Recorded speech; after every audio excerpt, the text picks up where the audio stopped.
5. Realizou-se entre nós a ditadura democrática? Quando? Referindo-se a Lenin, Radek afirma que a ditadura democrática se realizou no período da dualidade de poderes. Sim, convenham em que Lenin, às vezes, e no modo condicional, colocava a questão dessa maneira.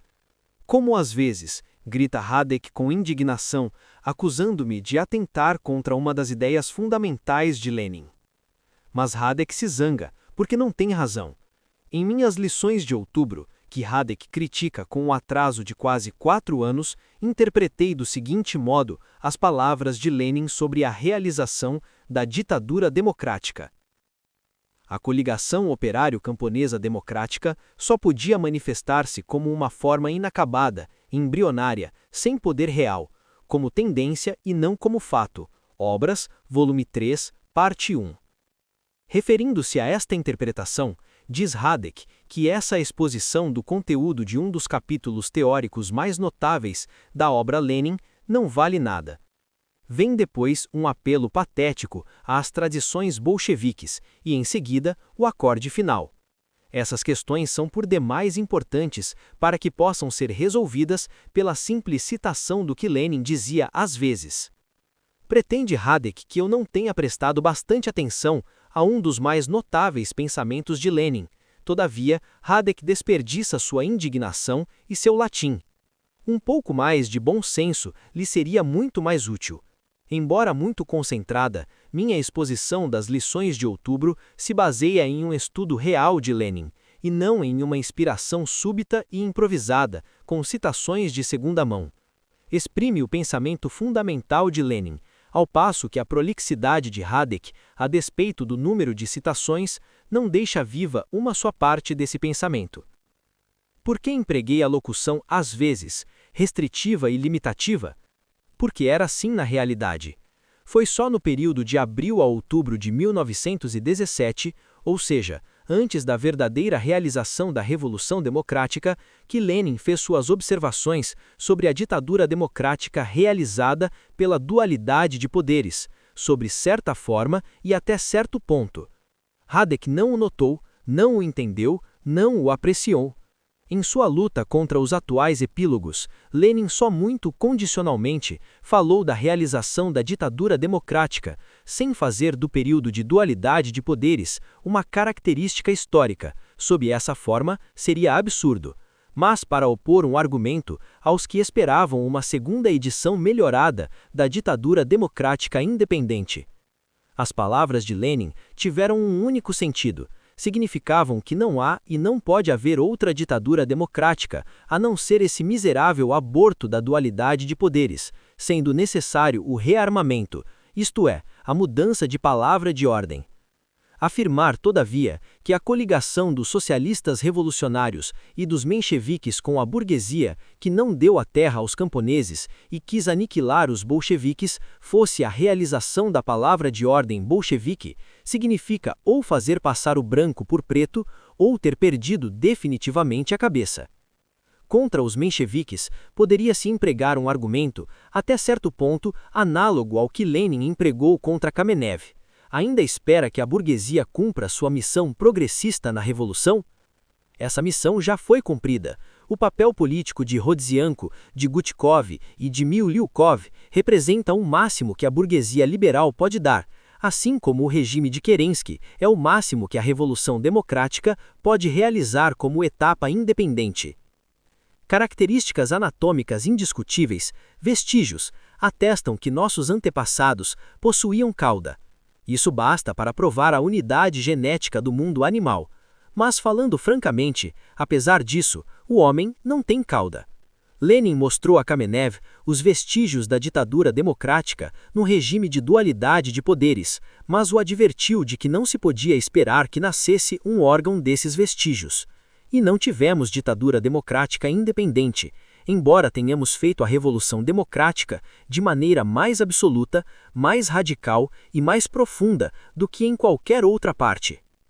Radek deveria compreender que se a ditadura democrática tivesse realmente sido realizada em fevereiro a abril de 1917, ou seja, pelo regime de Kerensky, talvez o próprio Molotov a reconhecesse depois. O partido e o proletariado entendiam a ditadura democrática como um regime capaz de aniquilar sem piedade o velho aparelho estatal monárquico e suprimir definitivamente a grande propriedade fundiária. Esteve-se, todavia, bem longe disso sob o regime de Kerensky. Para o partido bolchevique, tratava-se da realização prática das tarefas revolucionárias e não de descoberta de certos vestígios sociológicos e históricos.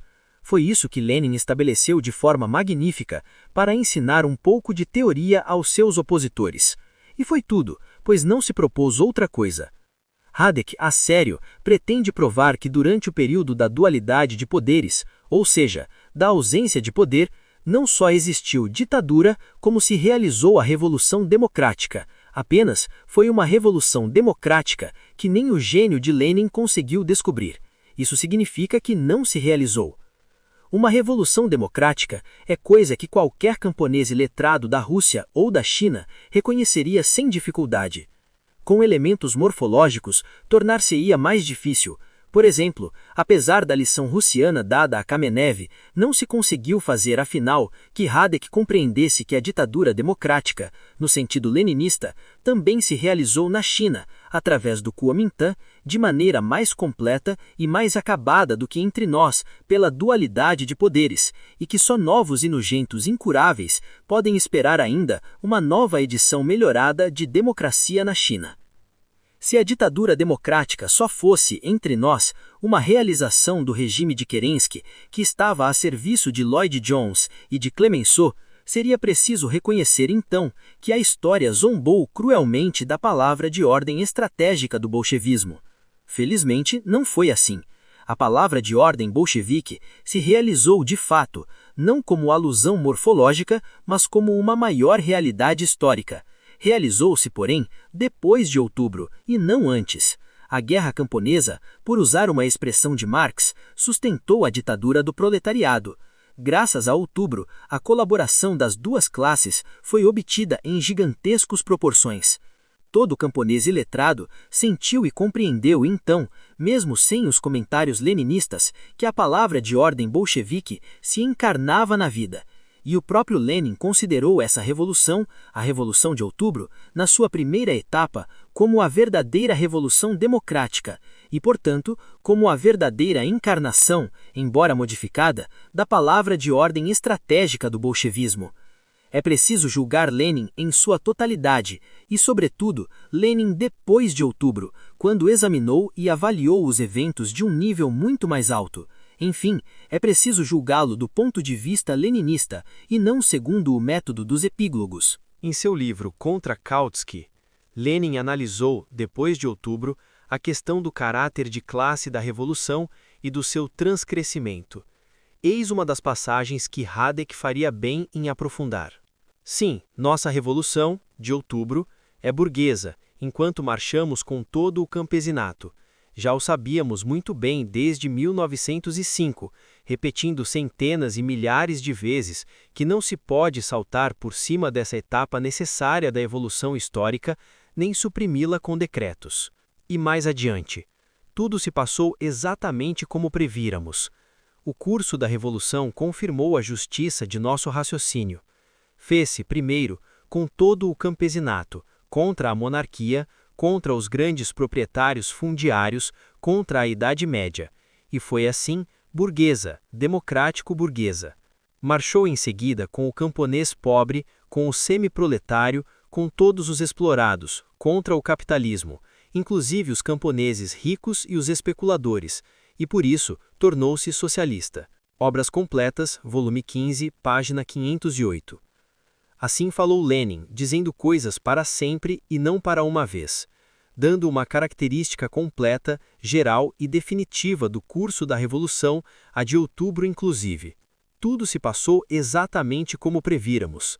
A Revolução Democrático-Burguesa realizou-se sob a forma de coalizão dos operários e dos camponeses. Sob o regime de Kerensky? Não. No primeiro período de outubro. É justo? Sim, é justo. Mas, como sabemos agora, não foi sob a forma de ditadura democrática, mas sob a forma de ditadura do proletariado que ela se realizou. E, com isso, tornou-se definitivamente inútil a velha fórmula algébrica. Se fizesse um paralelo sem analisá-los entre o argumento condicional de Lenin contra Kamenev em 1917 e a característica definitiva da Revolução de Outubro e dos anos seguintes, chegar-se-ia à conclusão de que tivemos duas revoluções democráticas realizadas. É muita coisa, tanto mais que entre a primeira e a segunda houve a insurreição armada do proletariado. Comparemos agora a citação precedente do livro de Lenin, O Renegado Kautsky, com a passagem seguinte do meu Balanço e Perspectivas, no qual assinalo no capítulo sobre o regime proletário a primeira etapa da ditadura e as perspectivas do seu transcrescimento ulterior. A supressão do regime de servidão terá o apoio de todo o campesinato, que representa um corpo subjugado. O imposto progressivo sobre a renda será apoiado pela enorme maioria dos camponeses, mas as medidas legislativas em defesa do proletariado agrícola, longe de despertarem a simpatia dessa minoria, chocar-se-ão ainda com a resistência ativa de uma minoria. O proletariado será forçado a levar a luta de classes ao campo e a romper assim a comunidade de interesses que certamente existe entre todos os camponeses, embora em limites relativamente estreitos. No primeiro período de sua dominação, o proletariado se verá obrigado a opor os camponeses pobres aos camponeses abastados e o proletariado agrícola à burguesia agrícola. Nossa Revolução, 1906, página 255. Como isso se parece com a negação dos camponeses e com a completa oposição que existia entre a minha linha e a de Lenin. A citação de Lenin feita mais acima não é a única nesse gênero. Como acontecia sempre a Lenin, uma nova fórmula que esclarecesse melhor os acontecimentos se tornava logo o eixo de seus discursos e artigos de todo um período. Em março de 1919, diz Lenin: em outubro de 1917, tomamos o poder com todo o campesinato. Foi uma revolução burguesa na medida em que a luta de classes ainda não se desenvolveu no campo. Volume 16, página 143. E na mesma época explicou ao Congresso do Partido: em um país em que o proletariado foi obrigado a tomar o poder com o auxílio do campesinato e a desempenhar o papel de agente de uma revolução pequeno-burguesa, a nossa revolução foi de grande medida burguesa até o verão e mesmo até o outono, isto é, até o momento da formação dos comitês de camponeses pobres. Volume 16, página 105. Essas palavras de Lenin foram várias vezes repetidas em diferentes ocasiões e sob diversas formas. No entanto, Radek omite muito simplesmente esse pensamento fundamental de Lenin, que resolve a questão controvertida. O proletariado, diz Lenin, tomou o poder em outubro com todo o campesinato. Foi uma revolução burguesa, é justo? Sim, é justo. Mas isso significa também que a verdadeira ditadura democrática do proletariado e dos camponeses, que de fato aniquilou o regime de absolutismo e de servidão, arrancando a terra dos grandes proprietários fundiários, só se realizou depois de outubro, e não antes, apresentando-se sob a forma de ditadura do proletariado sustentada pela guerra camponesa, expressão de Marx, e começando alguns meses depois a se transformar em ditadura socialista. Não é bastante claro? Será ainda possível discutir essas coisas? Segundo Radek, a teoria permanente comete o crime de confundir a etapa burguesa com a etapa socialista. Mas, na realidade, a dinâmica de classes confundiu, isto é, ligou tão bem essas duas etapas que o nosso infeliz metafísico perde o latim. É evidente que encontram-se lacunas e afirmações errôneas no meu Balanço e Perspectivas. Mas este trabalho não foi composto em 1928, foi escrito em suas linhas essenciais antes de outubro de 1905. A crítica de Radek não visa as lacunas da teoria da revolução permanente, ou melhor, os motivos com que eu outrora a fundamentava. Seguindo o exemplo dos epígonos seus mestres, Radek não ataca os pontos fracos dessa teoria, mas justamente os pontos mais fortes, isto é, os que corresponderam ao curso dos acontecimentos históricos, e faz isso em nome de falsas conclusões arbitrariamente deduzidas da posição de Lenin, que Radek não estudou e não compreendeu a fundo. Em geral, toda a escola dos epígonos faz acrobacias com as velhas citações em um plano que nunca corresponde ao desenvolvimento histórico real. Mas quando os inimigos do trotskismo se veem obrigados a fazer uma análise da evolução real da Revolução de Outubro e a fazê-la de maneira séria e consciente, o que acontece às vezes com alguns deles, as fórmulas encontradas impregnam-se do espírito da teoria repudiada. Temos disso uma prova eloquente nos trabalhos de A. J. Yakovlev sobre a história da Revolução de Outubro. Eis como as relações de classes na antiga Rússia são formuladas por este autor, que, embora seja um dos pilares da fração dirigente, é no mínimo mais instruído do que os outros stalinas e, sobretudo, do que o próprio Stalin. Vemos que a insurreição camponesa, março-outubro de 1917, era duplamente limitada. Depois de ter crescido até a Guerra Camponesa, não pôde ir além e quebrar os quadros de sua atividade imediata, que se reduzia à supressão do grande proprietário fundiário da vizinhança. Não se transformou em movimento revolucionário organizado e não pode ultrapassar o caráter de revolta espontânea, peculiar aos movimentos camponeses. A insurreição camponesa, insurreição espontânea, limitando-se à supressão do grande proprietário vizinho, não podia triunfar, não podia aniquilar o poder de Estado, hostil ao camponês, que apoiava o grande proprietário fundiário. O movimento agrário só podia ser vitorioso se a classe correspondente nas cidades se pusesse à sua frente. Em suma, foi por isso que a sorte da Revolução Agrária se decidiu numa centena de cidades, e não em dezenas de milhares de aldeias. Só a classe operária, depois de desferir o golpe decisivo na burguesia dos centros do país, podia assegurar a vitória à insurreição camponesa. Só a vitória da classe operária nas cidades fazia do movimento camponês alguma coisa mais do que um choque espontâneo entre dezenas de milhões de camponeses e dezenas de milhares de grandes proprietários. Finalmente, só a vitória da classe operária podia criar as bases para um novo tipo de organização camponesa, unindo os camponeses pobres e médios com o proletariado e não com a burguesia. O problema da vitória da insurreição camponesa era, em suma, o problema da vitória da classe operária nas cidades. Quando deram em outubro o golpe decisivo no governo da burguesia, os operários resolveram ao mesmo tempo o problema da vitória da insurreição camponesa. E mais adiante, foi justamente porque, em virtude das circunstâncias históricas, a Rússia burguesa marchou em 1917 com os grandes proprietários fundiários. Nem mesmo as frações mais à esquerda da burguesia, como os mencheviques e os sociais revolucionários, ousaram ir além de uma transação vantajosa para os proprietários fundiários. E nisso, a Revolução Russa difere profundamente da Revolução Francesa, que se realizou há mais de 100 anos. A Revolução Camponesa não podia triunfar, em 1917, como Revolução Burguesa, precisamente, LT. Só havia para ela esta alternativa: ou a derrota sobre os golpes das forças coalizadas da burguesia e dos grandes proprietários fundiários, ou a vitória, como movimento que acompanha e apoia a Revolução Proletária. A classe operária da Rússia, encarregando-se da missão da burguesia francesa na Grande Revolução e tomando a direção da Revolução Agrária Democrática, assegurou a vitória da Revolução Proletária. O movimento camponês em 1917, Edições do Estado, 1927, páginas X, XI, XI, X2. Quais são os elementos essenciais do raciocínio de Yakovlev?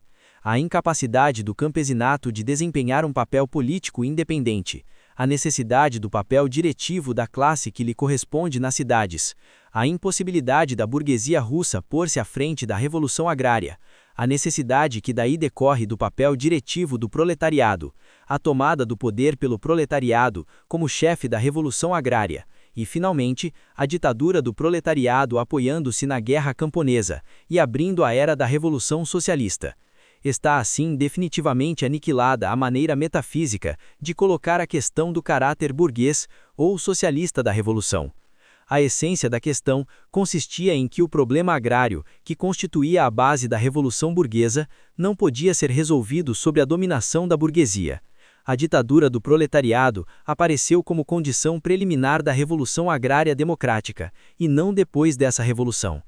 Temos, em suma, nesse esquema retroativo de Yakovlev, todos os elementos essenciais da teoria da revolução permanente, tal como a formulei em 1905. Eu fiz um prognóstico histórico. 22 anos depois da primeira revolução e 10 anos depois da Revolução de Outubro, Yakovlev fez o balanço dos acontecimentos de 3 revoluções, utilizando os trabalhos preparatórios de um Estado-Maior de jovens escritores. E o que resultou? Yakovlev repetiu palavra por palavra as minhas fórmulas de 1905. Mas qual é a atitude de Yakovlev com a teoria da revolução permanente? É a de um funcionário stalinista que deseja conservar seu posto e ocupar mesmo outro mais elevado. Como Yakovlev concilia sua opinião com as forças motrizes da Revolução de Outubro, com a luta contra o trotskismo? É muito simples, pouco lhe importa conciliá-las. A maneira de funcionários liberais czaristas, que não deixavam de fazer regularmente a Santa Comunhão, apesar de aprovarem as teorias de Darwin, os Yakovlev compram o direito de exprimir algumas vezes pensamentos marxistas ao preço de sua participação na campanha de ódio contra a Revolução Permanente. Poderiam ser citadas dezenas de exemplos desse tipo. Resta-nos acrescentar que não foi por iniciativa própria que Yakovlev escreveu o trabalho citado sobre a história da Revolução de Outubro, mas por decisão especial do Comitê Central, que ao mesmo tempo me designara como diretor de seu trabalho. É que nesta época ainda se acreditava na cura de Lenin, e nenhum dos epilogos se atrevia então a levantar uma discussão factícia sobre a Revolução Permanente. Em todo caso, na qualidade de ex-diretor, ou mais precisamente, diretor eleito da história oficial da Revolução de Outubro, posso constatar com satisfação que o autor, consciente ou inconsciente, serve textualmente, em todas as questões discutíveis, de fórmulas de um dos meus trabalhos sobre a Revolução Permanente, o mais herético e o mais interdito, Balanço e Perspectivas. A opinião de Lenin sobre o destino histórico da palavra de ordem bolchevique atesta que a diferença entre as duas linhas, a permanente e a de Lenin, tinha pouca importância, pois que tais linhas sempre coincidiam nos pontos essenciais, soldando-se definitivamente em outubro e opondo-se de maneira irreconciliável, não só à linha de Stalin em fevereiro/março, a de Kamenev, Rykov e Zinov em abril/outubro, a toda a política chinesa de Stalin, Bukharin e Martinov, como também a atual política chinesa de Radek.